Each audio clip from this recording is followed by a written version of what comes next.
Hello, my name is Joshua Lemon. I'm president of ACW Outdoor Products and product designer of Bungee Yoke. Many of you have already been familiarized with Bungee Yoke from the demonstration videos on YouTube, and you found our website, bungieyoke.com.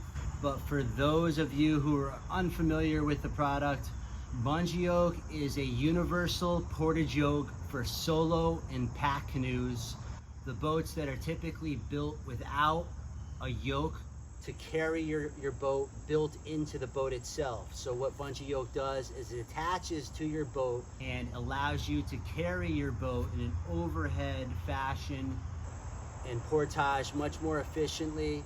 First of all, I want to thank everybody who has purchased their own Bungee Yoke.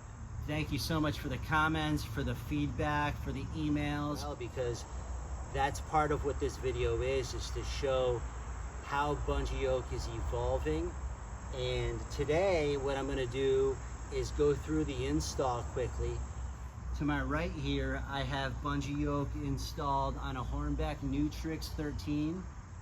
It's about 25.5 inches wide, and that width and that beam of that canoe has its own configuration for Bungee Yoke. That's what makes Bungee Yoke so great, is that it fits hundreds of different canoes from dozens of different canoe makers. Not only Hornbeck, but behind me the Placid Boatworks Shadow, which is 16 feet, about 26 inches, so Bungee Yoke will expand to meet the beam of that boat. To my left, I have an Old Town pack canoe. The beam of this boat is about 33, 34 inches. It's 12 feet long. And Bungee Yoke will expand out to 36 inches. So this boat, the Hornbeck, and the Placid Boatworks are all carried easily with Bungee Yoke. Not to mention almost every single Swift canoe, Bell, Mad River, Winona, as I said, Old Town, you name it, Bungee Yoke works with your boat. So let's take a closer look at some of the key features of Bungee Yoke that separates it from some of the other portage devices on the market, and let's take a look at it a little bit closer. As I mentioned earlier, Bungee Yoke is just gone through a really awesome new improvement and makes the product even better than it was before, even though it functions exactly the same. Instead of having bungees as your forward and rear connection points, replacing it with a cam strap is a better design for so many reasons. For those people who were concerned with the bungees coming loose, it's never happened to me. I've been using this for several years now. It's never happened to me one time, but it's a valid concern. Using the cam strap, cinch strap, a piece of equipment that we as paddlers are very comfortable using, that fear of it coming undone and hitting you in the eye or the face no longer is a relevant fear. Here I'm holding in my hands the core component of Bungee Yoke, which is the telescopic rod or assembly that extends from 26 inches to 36 inches. This allows Bungee Yoke to be compatible with all the different boats. The ends of Bungee Yoke have a rubber tip, so it protects the ends from when you drop it or it happens to hit a rock. Bungee Yoke has a very strong rotating clutch lock. Don't be afraid to rotate this thing and really wrench down on it. Bungee Yoke can't collapse on itself when the lock's on, but just a simple turn, like a half of a rotation, allows Bungee Yoke to collapse in on itself. This is Bungee Yoke fully dressed with its custom ripstop nylon padding system. The ends of Bungee Yoke, and I'll show you close-ups of all this stuff, but the ends of Bungee Yoke have a hole that allows a bungee to be placed in the ends. The size of the bungee is determined by the belly of the boat, which includes the circumference of the belly itself and the tumble home. There's a lot of different features of a boat that dictates exactly what size bungee to use. But for the install on the Old Town pack, I'm using a 30-inch bungee, just for the record. One of the common questions I'm getting from people when they get their bungee yoke is, how does the locking mechanism work and how do I access it? So let me show you that really quick. On the naked assembly, you can see the rotating clutch lock is towards the smaller end of the assembly. So what you do is you just quickly slide the pads down to the very end. The clutch lock will be exposed at that point. Extend it to be about 1.5 inches or 2 inches beyond whatever your beam width is of your boat. As I mentioned, the beam width of an Old Town pack is about 34 inches, so I extend bungee yoke to 36 inches. Simply rotate the pads back to the proper position for your boat configuration. One tip I will say is, as you're rotating the pads, as you're moving them, rotate the pads counterclockwise as you rotate the aluminum assembly clockwise. And what you'll do is you'll rotate the clutch lock tighter so that it won't come loose on you as you're moving the padding system. Once the pads are in the proper configuration, as you can see, that'll fit the beam of an Old Town pack perfectly. You place the bungee cord on the aluminum assembly. Okay, so let's look at an install of bungee yoke on a couple of boats here. First, let's look at the Hornbeck Nutrix. As I mentioned, this is a Nutrix 13. It's 13 feet long. With the Nutrix, the balance point of this boat is slightly in front of the seat, about 2.5, 3 inches.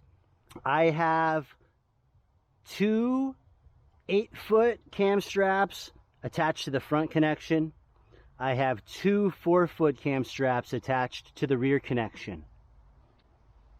On a Placid Boatworks Shadow, again, the balance point of this boat is slightly in front of the seat. With this one, I have 2 48-inch cam straps attached to the front crossbar and 2 48-inch cam straps attached to the rear crossbar. For the Old Town pack canoe, what we have is the rear attachment point becomes the seat. The front attachment point obviously is the front thwart. For this install, I have my straps a little bit longer, and I have 2 30-inch cam straps attached to the seat or the rear connection point, and I have 2 60-inch cam straps attached to the front connection point. So let's take a close look at what an install on this boat is. Take a close look at bungee yoke here, up and personal. I have a 30-inch bungee attached to this. So as I mentioned, what we're going to do is we're going to come to the front. We're going to slide the bow through bungee yoke. Once you've cleared the rocker, you're going to rotate 90 degrees to the top of the canoe and easily slide this down. That's what's so good about the bungee around the belly, is that it stretches and lets you slide right to your preferred balance point. As I told you, it's about the D on the Old Town pack. Now let's begin attaching straps. And as I told you, I'm using a 30-inch here in the rear. I'm hoping my head camera is actually playing a role in giving you better perspective on how an install works. So whatever cam strap or attachment you do first, the front or the rear, it doesn't matter, whatever you prefer. But whatever I do first becomes my inside cam strap, so that my second cam strap easily attaches on the outside of that. And here we are. Right now we're not worried about tension so much, we're just getting it in the approximate location.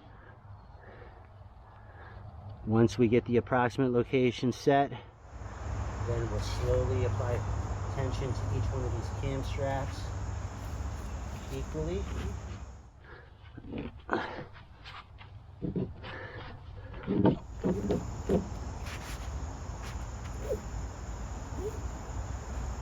Go around a couple of times to desired tension and make sure that bungee yoke is secured. What I do with this extra strap is I go around once, I come back through, I tie it up nice. Now during portage, if you need to tighten or loosen, it could easily be done by sliding this up and down. As you tighten a little bit, you can slide it back and all the slack is taken in. So now bungee yoke is ready to be lifted. That's what it looks like, fully attached on an Old Town pack. Let's give it a little lift.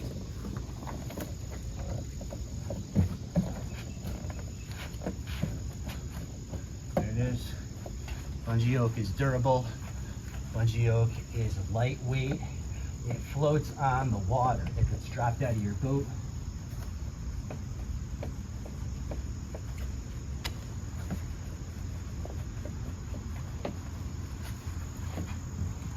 Bungee yoke is easily lifted back off your shoulders. And watch how quickly this comes off your boat.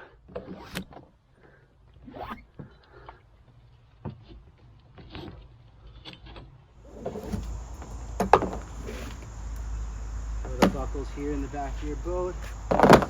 Slide bungee yoke back off the bow of your boat. You can keep the bungee attached if you like, or remove it, and you're ready to paddle.